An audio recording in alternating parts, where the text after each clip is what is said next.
Assalamualaikum warahmatullahi wabarakatuh. Hai, selamat datang lagi di channel aku. Kalian tahu nggak sih, ternyata ada loh seorang raja yang nggak mandi berbulan-bulan karena dia ngerasa tubuhnya itu terbuat dari kaca. Ini adalah kisah nyata Charles ke-6 dari Perancis, salah satu pemimpin yang paling tragis dalam sejarah. Berawal dari julukannya yang terkasih, ia malah berakhir sebagai si gila. Gangguan mental yang ia derita tak hanya menghancurkan dirinya, tapi juga hampir saja menghancurkan seluruh negara Perancis. Tanpa berlama-lama, ayo kita mulai ceritanya.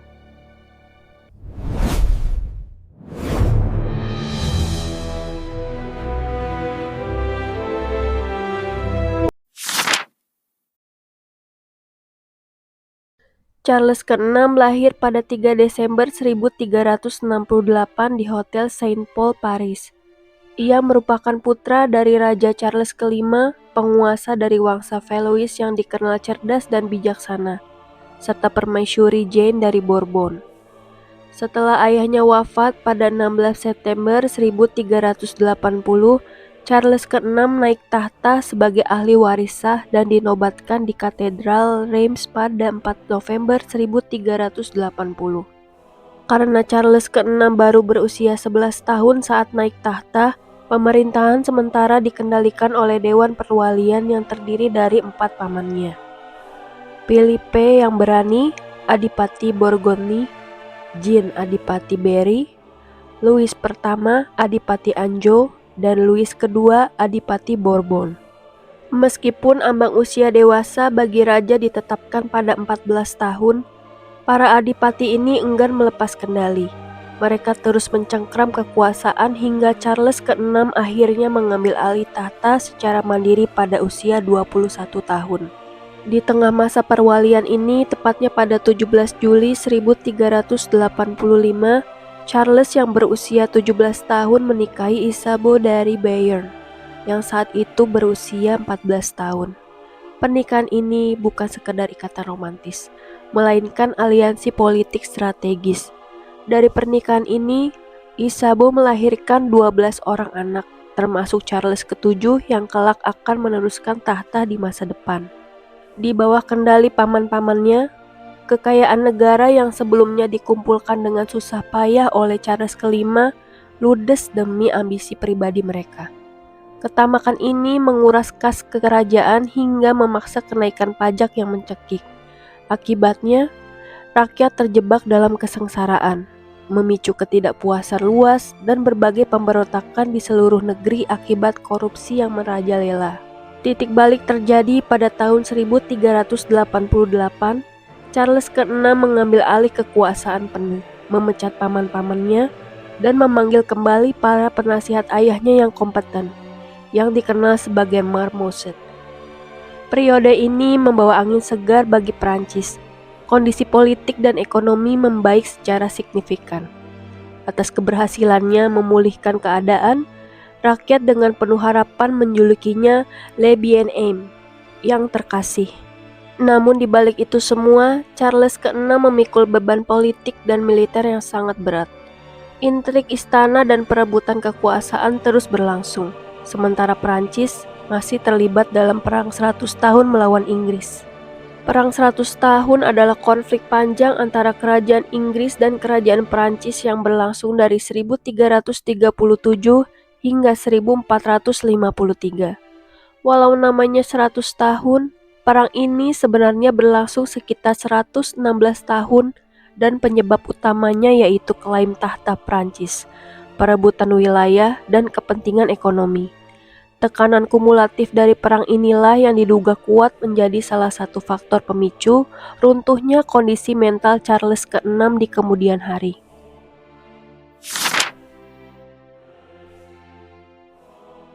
Keberhasilan awal pemerintahan Charles ke-6 seketika sirna akibat serangan psikosis yang menghantamnya di usia awal 20-an. Penyakit mental ini diduga kuat merupakan warisan genesis dari ibunya, Jane dari Bourbon, yang juga diketahui memiliki riwayat kesehatan mental yang tidak stabil. Pemicu utama keruntuhan mentalnya adalah sebuah peristiwa traumatis pada Agustus 1392 yang dikenal sebagai serangan di hutan Limens. Peristiwa ini bermula dari percobaan pembunuhan terhadap Oliver de Clisson, panglima perang Prancis sekaligus penasihat kepercayaan raja. Siapa dalang dibalik serangan ini? Ia adalah Pierre de Crayon, seorang bangsawan kaya raya namun bermasalah. Awalnya, Crayon adalah figur yang cukup berpengaruh di lingkungan istana. Namun nasibnya berubah drastis setelah ia terbukti menyebarkan fitnah keji terhadap adik sang raja, Louis dari Orleans. Akibat perbuatannya, ia pun diusir dengan tidak hormat dari istana. Pengusiran ini menyulut dendam kesumat dalam diri Crayon. Namun, alih-alih menyalahkan dirinya sendiri, ia justru menaruh kebencian mendalam kepada Oliver de Clisson. Crayon meyakini bahwa Clisson-lah sosok di balik layar yang menghasut raja untuk membuangnya. Setelah gagal membunuh Clisson dalam sebuah penyergapan malam hari di Paris, Crayon melarikan diri ke wilayah Adipati Jean keempat dari Britani. Jean keempat dan Clisson adalah musuh bebuyutan. Jean keempat dengan senang hati melindungi Pierre. Penolakan Jean keempat untuk menyerahkan Pierre inilah yang membuat Charles keenam merasa martabatnya sebagai raja diinjak-injak. Sehingga Charles menyiapkan sebuah ekspedisi militer. Sebelum berangkat, Charles keempat sebenarnya sudah menunjukkan gejala tidak sehat. Dia baru saja sembuh dari demam tinggi dan terlihat sangat gelisah. Namun dia bersikeras memimpin pasukan untuk menghukum Adipati Jean keempat yang melindungi seorang buronan kerajaan. Charles berangkat dengan pasukan pada tanggal 1 Juli 1392. Suatu pagi, pada saat rombongan raja memasuki hutan Limens, tiba-tiba seorang pria pengidap kusta yang bertelanjang kaki dan berpakaian compang-camping berlari keluar dari semak-semak, bergegas naik ke kuda raja dan meraih tali kekang kuda. Pria itu berteriak dengan suara parau, "Jangan melaju lebih jauh, Raja yang mulia. Putarlah balik. Anda telah dihianati." Para pengawal memukuli pria itu agar menjauh, tapi peringatannya terus terngiang-ngiang di kepala Charles keenam yang sedang demam. Pria itu terus mengikuti rombongan dari jauh, meneriakkan kata-kata pengkhianat selama hampir 1 jam. Siang harinya di bawah terik matahari yang menyengat, tiba-tiba seorang pengawal raja tanpa sengaja menjatuhkan tombak baja yang ia bawa. Tombak itu menghantam helm logam pengawal lainnya, menimbulkan dentingan keras yang memecah kesunyian hutan. Bagi Charles keenam yang sudah sangat paranoid karena teriakan si pengemis tadi, suara itu terdengar seperti aba-aba serangan musuh. Charles keenam gemetar dan seketika kehilangan kendali. Sambil mencabut pedangnya, ia berteriak, "Maju! Maju melawan para pengkhianat!" Tanpa sadar, ia memacu kudanya dan menyerang pasukannya sendiri. Ia bahkan mengejar saudaranya sendiri, Louis dari Orleans, yang nyaris tewas jika tidak segera melarikan diri ke dalam hutan. Dalam amukan membabi buta itu, sang raja berhasil membunuh setidaknya 4 kesatriannya sendiri. Charles keenam terus mengamuk selama hampir 1 jam hingga energinya habis dan ia jatuh pingsan karena kelelahan. Para pengawal segera melucuti senjatanya dan mengikatnya ke kereta.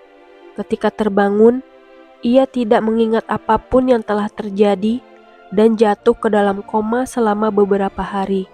Sejak hari kelam di hutan Limens itu, rakyat Perancis menyadari bahwa pemimpin mereka telah berubah selamanya. Pada 29 Januari 1393, Ratu Isabeau mengadakan pesta dansa kostum masquerade di Hotel Saint Paul.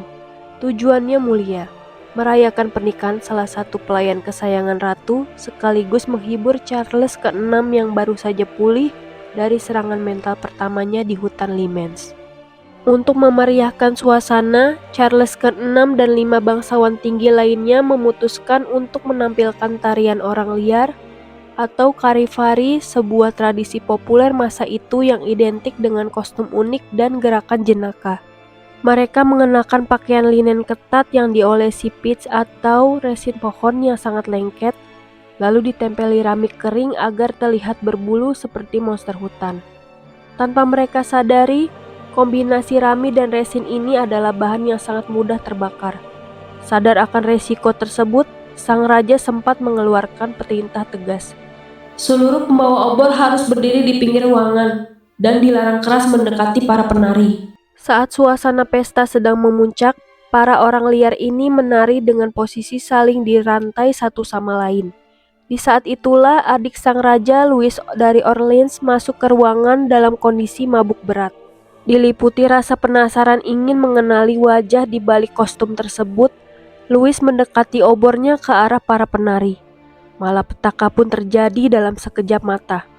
Satu percikan api menyambar rami kering, dan karena mereka dalam posisi terantai, api menjalar liar dari satu tubuh ke tubuh lainnya. Ruang pesta yang mewah seketika berubah menjadi pemandangan neraka. 4 bangsawan tinggi terpanggang hidup-hidup di tengah jeritan histeris para tamu.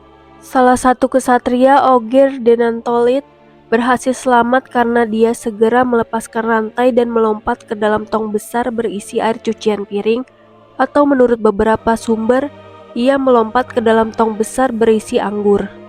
Charles ke-6 yang ada di tengah kekacauan itu, untungnya saat api mulai berkobar, sepupunya yang masih remaja, Joan Duchess of Berry yang baru berusia 15 tahun, langsung mengenali sang raja.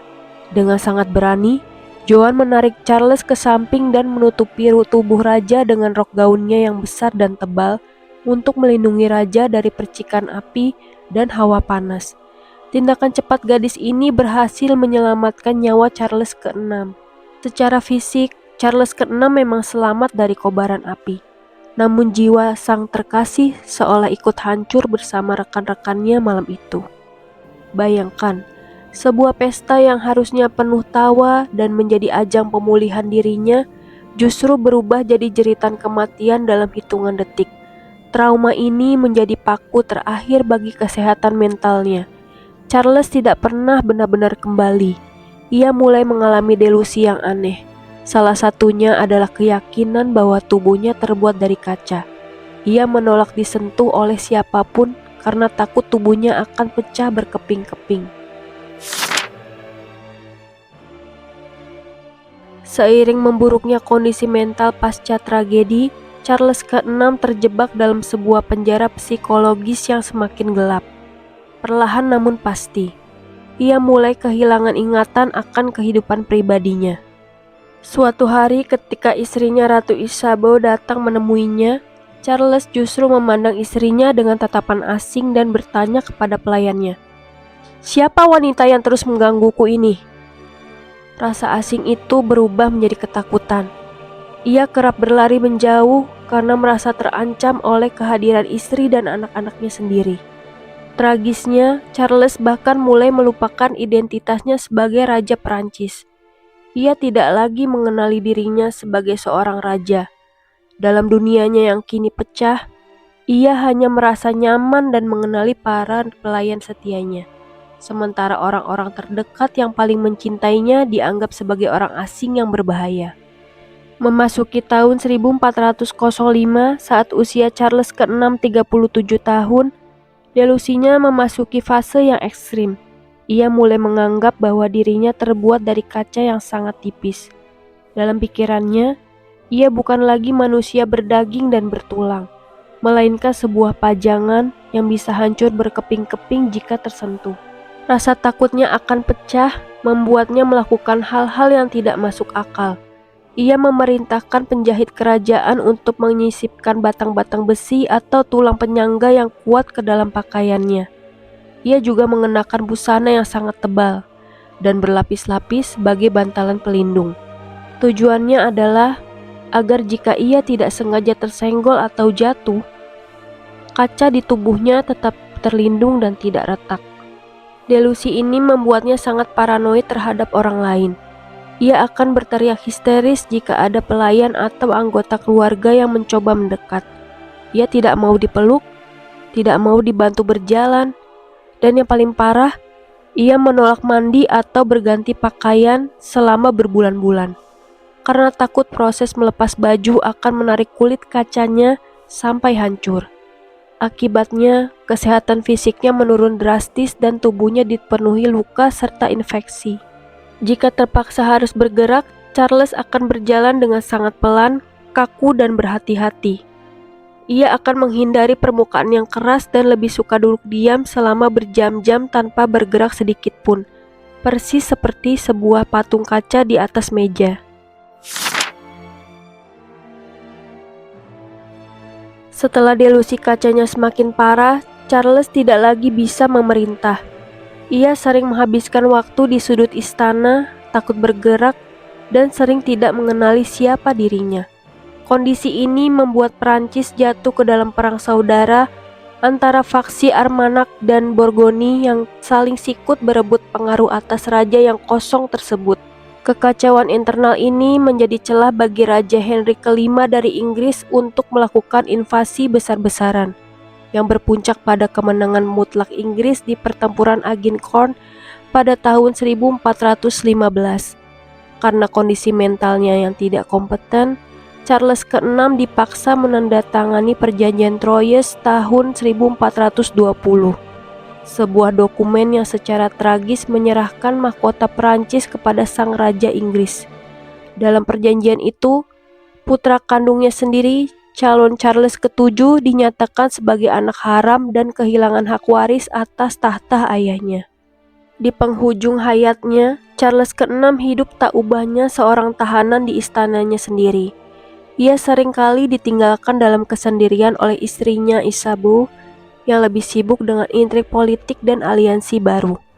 Rakyat yang dulunya memujanya sebagai le bien-aimé atau yang terkasih, kini hanya bisa menatap nanar saat melihat raja mereka berjalan kaku dan gemetar, dihantui rasa takut bahwa tubuhnya yang akan retak kapan saja. Charles ke-6 akhirnya menghembuskan napas terakhir pada 21 Oktober 1422 di Paris pada usia 53 tahun. Kematiannya menandai akhir dari masa pemerintahan selama 42 tahun yang penuh penderitaan dan kegelapan. Ironisnya, ia wafat hanya beberapa minggu setelah musuh besarnya Henry kelima meninggal dunia. Saat jasadnya dimakamkan, Prancis berada dalam kondisi terjajah dan harga diri bangsa berada di titik terendah. Sejarah pada akhirnya lebih mengenangnya sebagai Charles Le Fou atau Charles si Gila, ketimbang julukan awalnya sebagai yang terkasih. Kisahnya tetap menjadi salah satu studi kasus paling awal dan terdokumentasi dengan baik mengenai gangguan mental dalam silsilah keluarga kerajaan Eropa. Namun, kematian Charles ke-6 juga meninggalkan beban sejarah bagi putranya Charles ke-7. Di tengah keputusasaan itulah, seorang gadis desa bernama Joan of Arc akhirnya muncul untuk membangkitkan semangat Prancis, membantu Charles ke-7 merebut kembali tahtanya, dan akhirnya mengakhiri perang 100 tahun yang telah menyiksa ayahnya hingga kehilangan akal sehat. Itulah kisah Charles ke-6, seorang raja yang gak cuma memikul beban negara, tapi juga memikul beban mental yang luar biasa sangat berat. Dia menghabiskan hidupnya dengan rasa takut akan hancur berkeping-keping, seolah dirinya hanyalah selembar kaca di dunia yang keras. Tapi tahu nggak, cerita ini ternyata nggak berhenti di Charles aja. Setelah kematian Charles ke-6, fenomena delusi kaca ini ternyata malah menjadi sebuah tren gangguan mental di kalangan bangsawan Eropa ratusan tahun berikutnya. Banyak dari mereka merasa tubuhnya rapuh dan bisa pecah kalau disenggol sedikit aja. Mungkin itu cara mereka bilang kalau hidup di istana itu penuh tekanan dan mereka butuh ruang. Dari kisah Charles ini mengingatkan kita bahwa kesehatan mental itu nyata, bahkan bagi raja sekalipun. Gimana menurut kalian? Tulis di kolom komentar ya. Oke geng, terima kasih sudah menonton video aku sampai selesai. Semoga kisah Charles ke-6 ini dapat kita ambil pelajarannya. Kalau kalian suka cerita sejarah ataupun cerita-cerita lainnya dari channel aku, jangan lupa subscribe, boleh minta like-nya, dan juga share ke teman-teman kalian. Sampai jumpa di video aku selanjutnya. Wassalamualaikum warahmatullahi wabarakatuh. Sampai jumpa.